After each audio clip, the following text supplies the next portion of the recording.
President Obama came to Kennedy Space Center to defend his decision to cancel the Constellation program to return humans to the moon and to outline his vision of broader space exploration. The point is, what we're looking for is not just to continue on the same path, we want to leap into the future. We want major breakthroughs, a transformative agenda for NASA. The president called for an increase in NASA's budget by $6 billion over the next 5 years, with $3 billion devoted to research on a heavy-lift rocket. He also addressed worries of job losses in Florida by announcing a $40 million government initiative for the area. And he outlined what he called the next chapter in U.S. space leadership. We'll start by sending astronauts to an asteroid for the first time in history.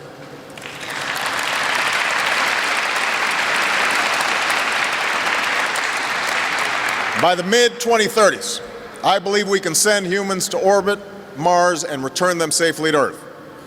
And a landing on Mars will follow, and I expect to be around to see it.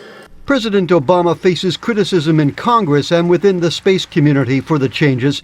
Neil Armstrong, the first man to walk on the moon, says canceling the Constellation program is devastating and threatens the U.S. status as the world's leader in space exploration. But NASA Administrator Charles Bolden, a former astronaut, says the president is seeking to help the agency to fulfill new dreams. To come true, dreams need to be tested in the crucible of practicality, trial, and error.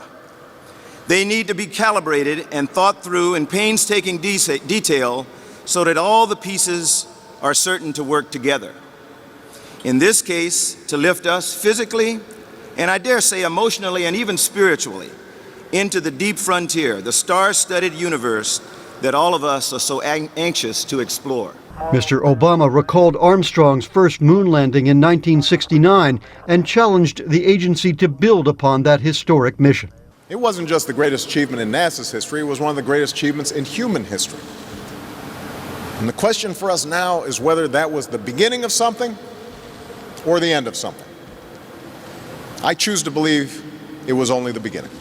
The president said nobody is more committed to manned spaceflight and human exploration of space than he is.